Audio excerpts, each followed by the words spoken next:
Hello, Bee Thinkers, and welcome to another exciting moment where we're going to be discussing signs that shows that you're stuck in negative thoughts. Sometimes it's not even the world that is holding us back, as we mostly believe.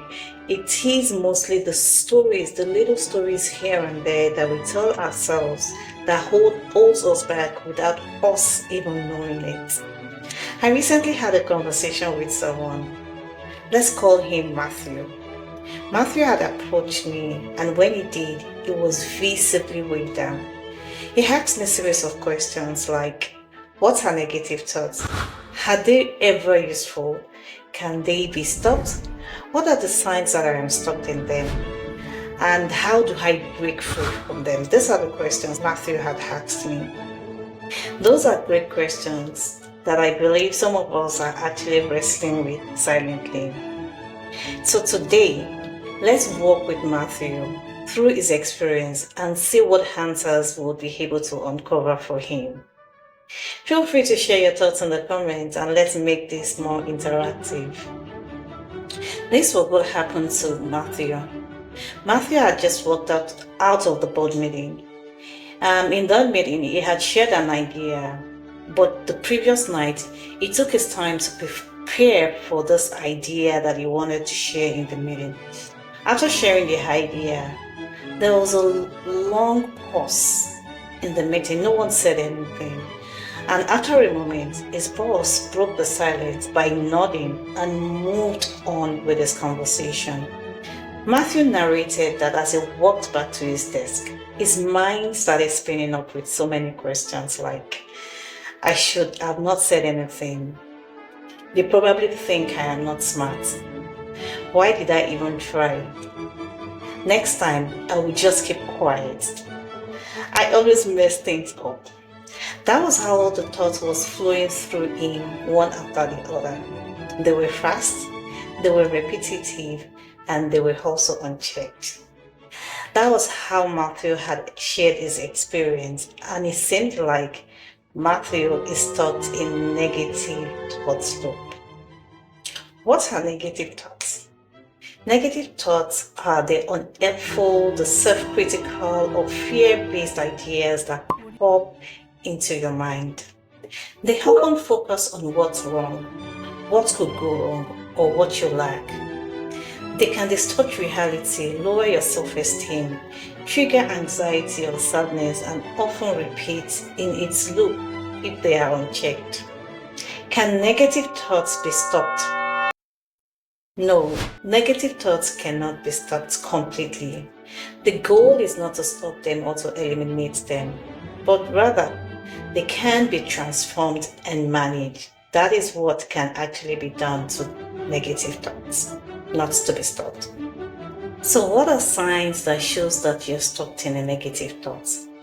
There is a really long list of those signs, but we're going to touch on few of them. Number one is self-criticism. When you begin to self-criticize yourself silently, too harshly on minor mistakes, this is a sign that you are stuck in a negative thought. Mental replay of failures is another one. When you begin to recall past experiences of failures and you are in shame or regret of it, it's another sign that shows that you are stuck in negative thoughts. Overthinking is yet another one. That is a situation where you begin to picture the worst case scenario to yourself or even to others, right? It's a sign, it's a big sign of the fact that you're stuck in negative thoughts. To picture the worst case scenario to yourself or even to others, right? It's a sign, it's a big sign of the fact that you're stuck in negative thoughts. Feeling low energy or unmotivated is another sign that you're stuck in negative thoughts. The fact that you're physically rested and you're feeling low in energy to get things done could be a sign that you're stuck in negative thoughts. My perfectionist gang, you fall into this. Putting yourself at that high standard of impossibility and trying in a way that you're trying to avoid criticism is another sign that you are stuck in negative thoughts. Focusing on the negatives, like you're not even seeing all the good things you're doing, but once a negative pops up, that is what you're going to stand with. That is a sign that you're stuck in negative thoughts.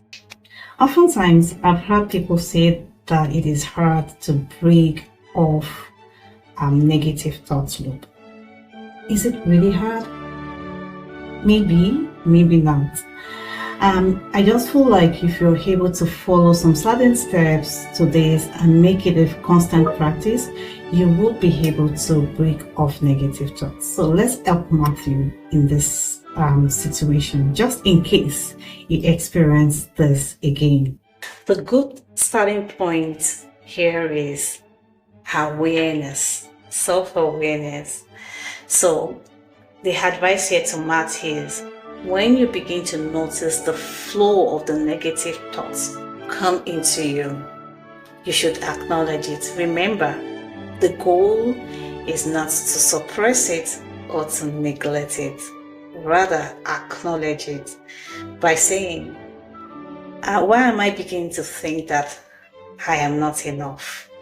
That is a very good starting point. And next is to be able to label it. Simply call it what it is. What is it? It is a thought.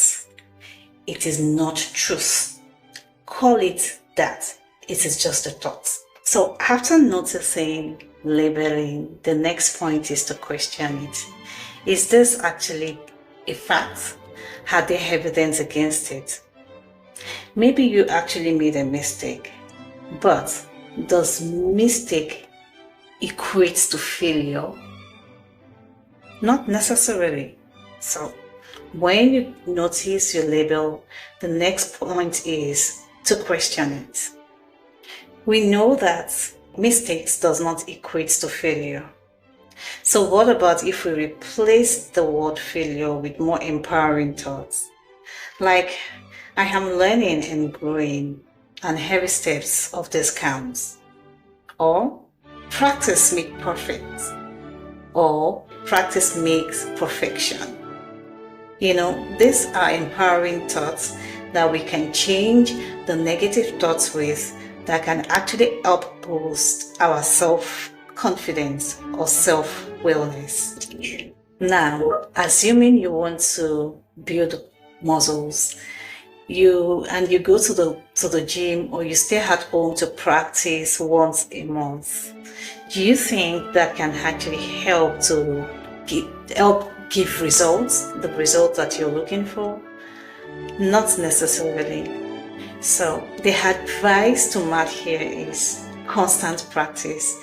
He should make this a constant practice by ensuring that it goes through all the steps: noticing, labeling, questioning, making them more empowering, and lastly, ensuring that there is constant practice on this to help him gain the muscles of positive thoughts. To wrap this up, the advice to Matthew is that negative thoughts cannot be stopped completely, but they can lose their power over you. Also note that you cannot control how people think about you, and you cannot also assume what they think without facts to back it up. And that is very profound. You cannot control how people think about you. The way you eat, the way you walk, the way you answer questions. You cannot control how people think about it. It is absolutely out of your control. And then you cannot also assume what they think is the truth without facts to back it up. I understand right there that there's a thin line between thought and intuition, but we'll get to that. But for this video, we're going to stay on that you don't have control over how people think about you, and you cannot also assume what they think about you without facts to back it up. Let's do a quick recap on the questions we've been able to uncover from Matthew. So we talked about what are negative thoughts. We were able to explain to Matthew what negative thoughts are, and we also shared with Matthew if negative thoughts can be stopped, and signs that you're stuck in negative thoughts, how Matthew can break from negative thoughts. Right, those were the questions we were able to uncover from Matthew. Just as we are about to wrap up on this session or to this discussion, did anyone notice that we missed a part out of our video, the did you know section? So I am going to make this towards the end of this video a icing on top of your cake, right? And I'm going to be asking you, do you know that there is a difference between your thoughts and thinking? Yes, there is absolutely a difference between the both of them. A thought is actually like a puzzle, a piece of puzzle, while a thinking is pieces of puzzle that you're trying to put together to get a picture out of. So take for instance, a thought can be, I want to eat a cake, right? That is just a thought. But thinking would be, to make a cake, I need certain ingredients to make a cake.